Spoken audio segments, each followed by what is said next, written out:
Cool. So our last speaker before the break is Tiane Lee, who is a UX research lead at Google. Tian joins us today from California, where she's leading a team of researchers spread across multiple countries and time zones. Collectively, her team uncovers insights, laying the foundation for building products for both end users and small to medium businesses in emerging markets. Fun fact, she can speak Burmese. Let's give a big emoji welcome to Tian.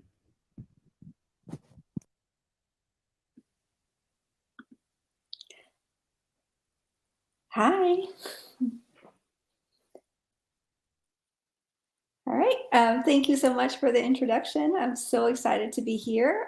Thank you for having me. So let me go ahead and start screen sharing. So I've been in UX industry for several years now, but before that I was doing academic research. And so while I haven't always worked in the UX industry, I've been doing international research for quite some time. So I'm here to talk about a topic that is pretty near and dear to me. So let's see if my presentation comes up. Perfect, yeah. So I will be speaking about remote research with novice internet users. So the graph here on the left shows the evolution of global mobile internet connectivity over the last 6 years. And just between 2015 and 2020, more than 1.5 billion people started using internet for the first time. And another 1.2 billion are set to join them online by 2025. Now, most of these next billion users will come from countries like Asia, Africa, Latin America. So we're talking Delhi, Jakarta, Lagos, Sao Paulo, Mexico City, among others. And so then the question is, what does it mean for product teams like ours to practice inclusive design and product development? So as time goes on, the typical internet user will be more like the next billion users than the first billion or the first couple billions. And so to truly build for our users, we'll need to speak the design language of people who are new internet users. And we'll need to understand their needs alongside of those of the experienced digital users. So it's not about building for people who are already online, but people who are newly online, who are learning about the online medium. And so just a little background, I'll be using the term novice internet user to I'll be using the term NIU to refer to novice internet users. And so who are NIU? So they are, compared to experienced internet users, NIU are typically less digitally literate. They may show lower confidence in digital capabilities, and they may perceive lower value of the internet. In other words, they may perceive limited use cases for the internet, which might be centered around communication, like chatting and entertainment. What this means is that NIU don't always see the internet as a useful way to advance their needs and aspirations, or may not have the digital capabilities to fully realize its benefits beyond a few common use cases. And so to the right is Tomar Sharon's list of key questions in product development from his book, Validating Product Ideas Through Lean User Research. So you'll start with understanding users and their needs. Then you look at a particular space of how they're currently solving a challenge, including what workflows they use. Then you have your product or feature ideas, and then you test whether people want this product, which is perceived value, and then if they can use the product, and so on until you get into the design details and usability questions. And so, but by the time you get to 5 and 6, you're really talking about specific products that may have been conceived with certain user groups in mind. And the goal of inclusive user research should be to understand the diverse range of needs your users may have, which are at 1 and 2.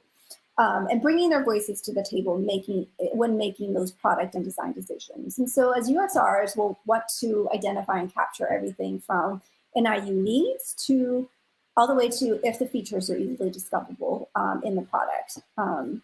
And so how do you do this with NIU? To be honest, not that differently from EIU. Under normal circumstances, we do research in person, using methods that entail observing or shadowing users and then deeply engaging with them. We'd be going to people's homes and meeting them in the workplace. And so methods like ethnographic interviews and shadowing to start with are critical to understanding their needs, aspirations, and challenges. But then for us, when COVID hit, all travel came to a screeching halt. And so did my team's research with any kind of home or in-person protocols. But we couldn't stop the research completely. So instead, we pivoted to remote research and adapted to the constraints of the new reality. So then in this session, I'll talk about what we did to adapt. That was our situation, but there are other scenarios where in-person research is not feasible or pragmatic. For example, you may not be able to travel for other reasons, maybe budgetary constraints on the team, maybe personal schedules. You may need a quick turnaround and you don't have time to be hopping from place to place. Maybe the research method doesn't need to be in person. Maybe you want to have a conversation. You don't need to see one's home, right? You may be working on a team building global products for multiple markets and needing to do simultaneous data collection and in multiple countries at once.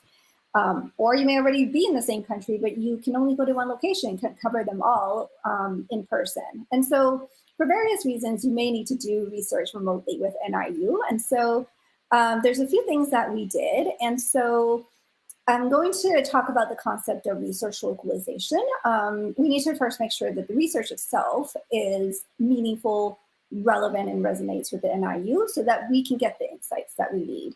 So, research is not always a familiar process to NIU, let alone the things you want to know about, like online checkout processes or account sign up or unboxing experience.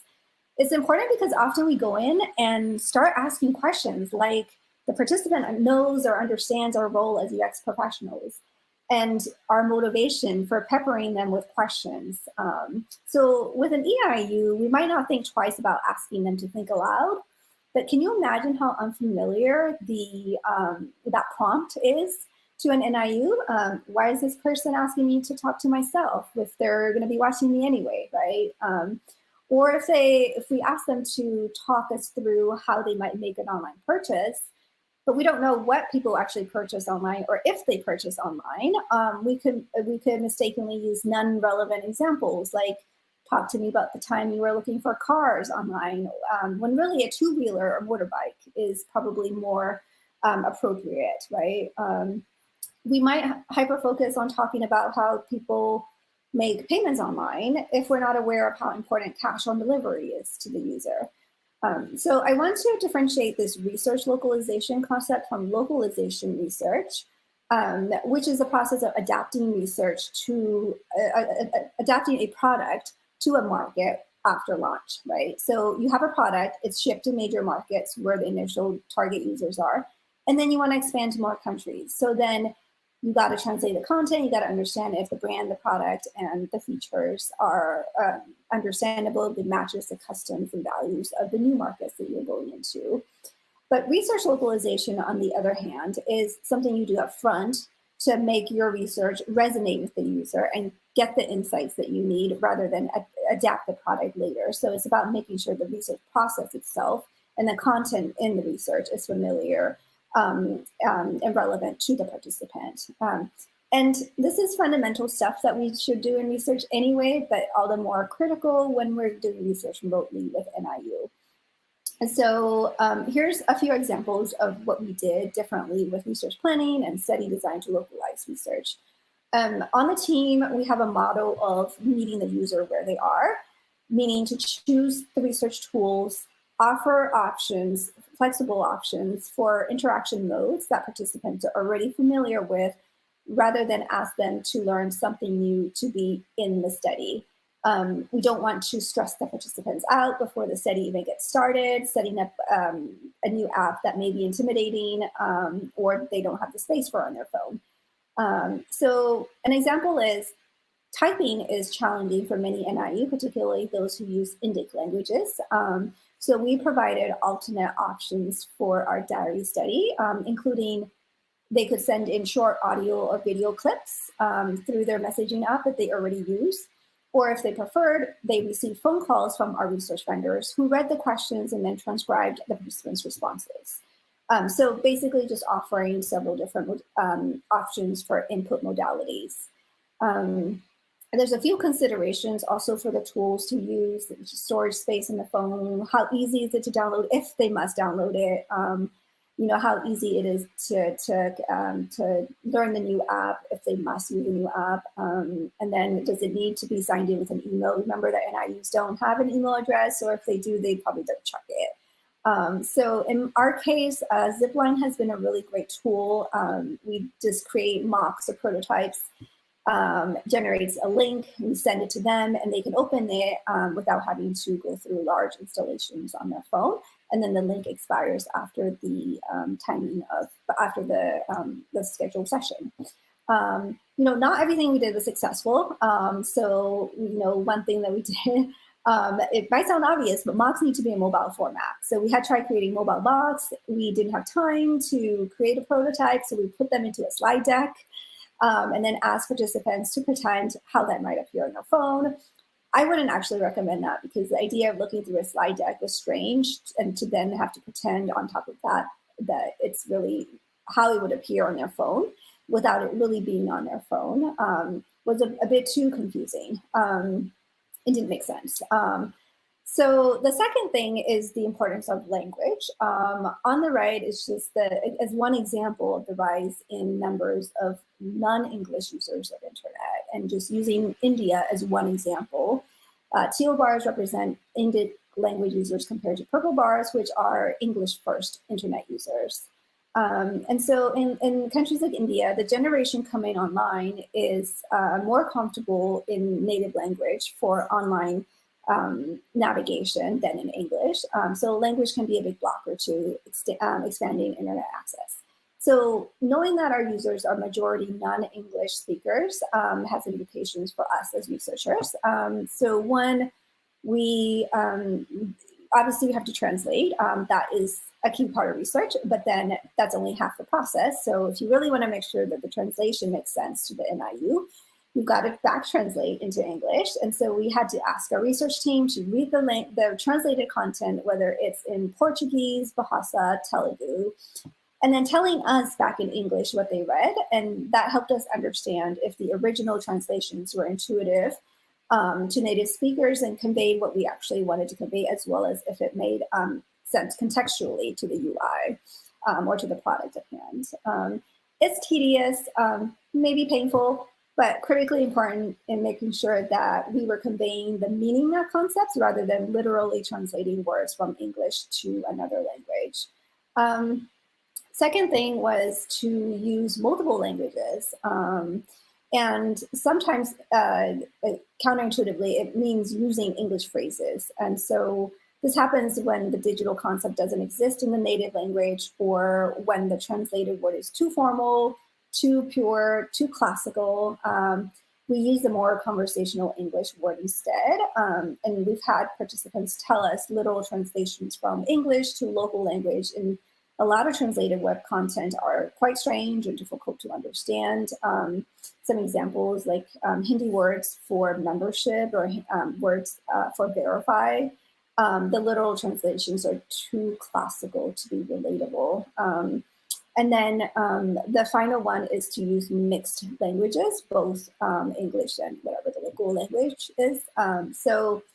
Many users around the world use a combination of their local language and English. And so we also had to use that in our research. A common example is Hinglish amongst Hindi speakers. And so we had to be prepared to present language in mixed Hinglish.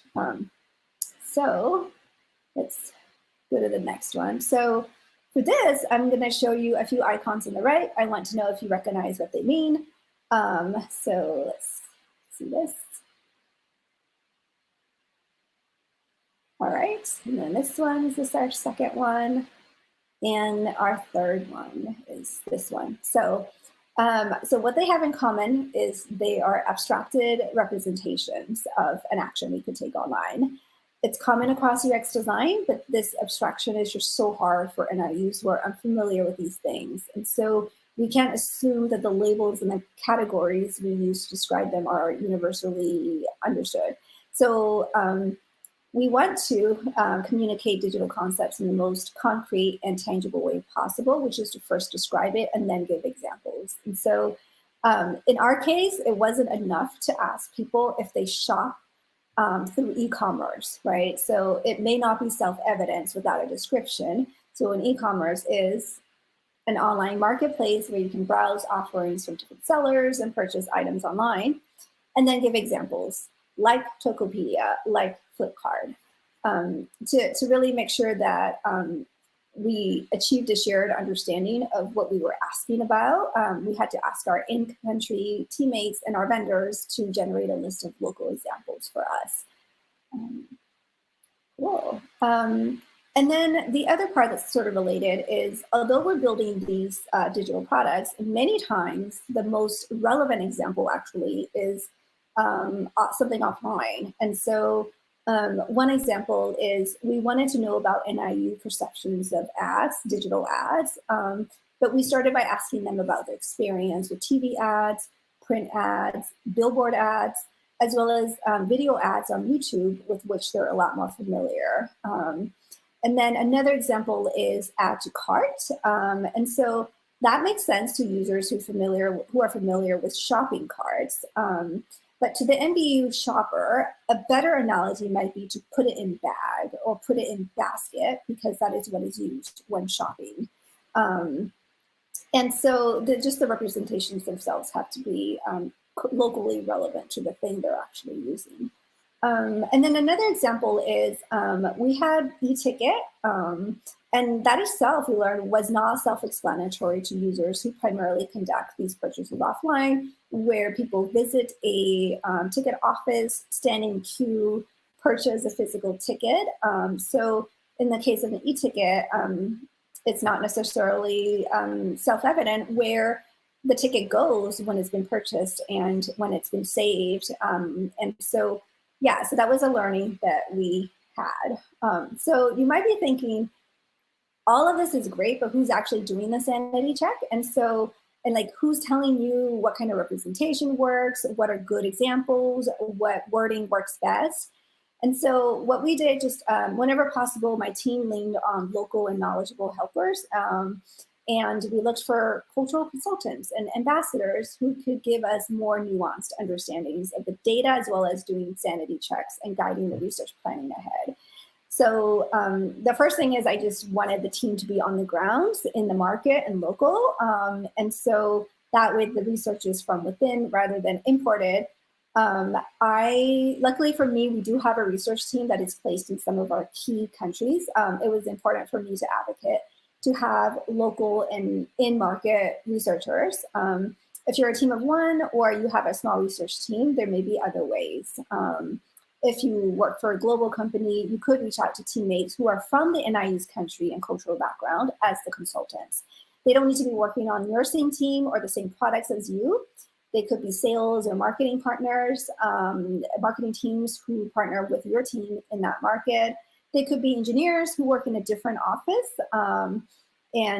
So those are all viable options. And so there were certainly times where I emailed different buildings around in different countries to ask, could anybody help me look over a few materials? The other thing, the other set of people we looked to were our research vendors as cultural consultants. They helped us conduct sanity checks on our research plans, making sure the materials are relevant. And so whenever we met to like plan research, it wasn't just about studying logistics, but opportunities for us to get additional insights for research localization. So, you know, we might ask them like, what are ways that people save money in Indonesia? There's checking accounts, but outside of the banking system, which many people are in, there's microfinancing and community options like a reason. So that was one way that we learned, is by asking our vendors, and then asking things like, what are good examples of something? What are good examples of a splurge purchase that we can reference in our questions? So even if they're not researchers, there are ways that cultural consultants can help to localize your research. The next thing that we did was to lean on tech helpers. So the role of tech helpers in an NIU's life is huge. One, they play a critical role in the NIU transitioning to digital product adoption. And then also from limited use cases of the mobile phone to expanding from watching videos for time pass and communication and keeping in touch with the family, on to making commercial purchases and transactions online. We know that NIUs who have active online peer circles who heard success stories of online commerce and payment are more willing to try it because they want to be part of an upcoming trend, not to be left out. And then along with this, NIUs who have easily available and supported tech teachers are more likely to pick up and try new apps. So when second role is just when NIUs need help performing an online task, they usually turn to this helper, and they learn from them. They learn effectively by watching their tech teacher demonstrate and then practicing the steps multiple times. And finally, tech teachers help troubleshoot when something goes wrong or doesn't work. Usually they tend to be family members like children, spouse, or siblings. And then I'll demonstrate how we leverage tech helpers in our study. And so in our case, for lab studies or interview studies, we recruited 2 participants. One was the main participant, who was the NIU, and the other a friend or a family member who is the tech helper of the NIU. And while the primary participant is the one whose feedback and reactions we actually want, the tech helper is functioning as the videographer to capture the NIU's reactions, which leaves the NIU to focus on interacting with the researcher and then using the tool or evaluating the concept in front of them. And the tech helper is also there to troubleshoot if necessary during the session. And they're not to react to the main participants' responses or tell them how to answer, but strictly to help with the technical aspects. And so, each person joins the session on their own phones. And while the NIU is directly interacting with the researcher, the tech helper is there to capture the interaction using their own device from the side to record. And so they're, briefed separately on their roles, how the session will go. We tell the tech helper before the session the ideal angle of the videographer's shot, and then practice. And there's 2 main vantage points we want. One is the NIU's facial reactions, or the phone screen to see what they're doing, how they're interacting with whatever we're testing.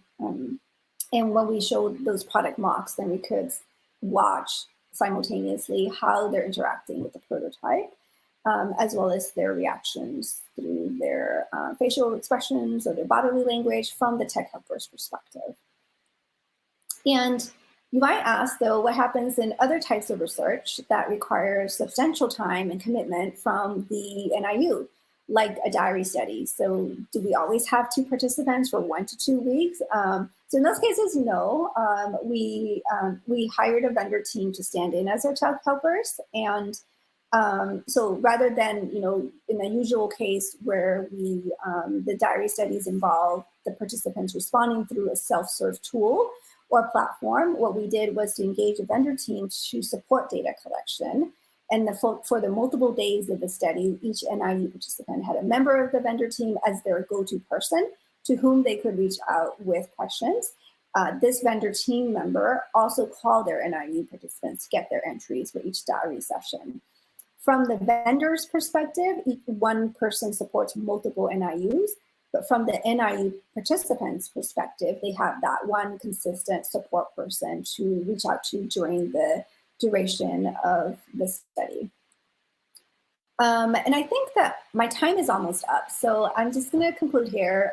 Working with NIU, doing research remotely has taught us, my team, the importance of a few things. One is the critically important role of research preparation and localizing the research, and really front-loading our efforts to make sure that the right relevant tools and materials are in the study, and ensuring that the research makes sense to the participant. And then 2 is we need local experts. We need people on the grounds to help make it make sense and to make it easier and make it resonate. These local experts come in many forms. They aren't always researchers. They are our teammates. There are translators. They are the tech helper of the participant. So, and then that leads to, finally, research is not only with the participant anymore, but we broaden the scope of research to include the social circle of the NIU and our own researchers' connections and social circles as well. So that's it. That's all from me today. Thank you so much for having me.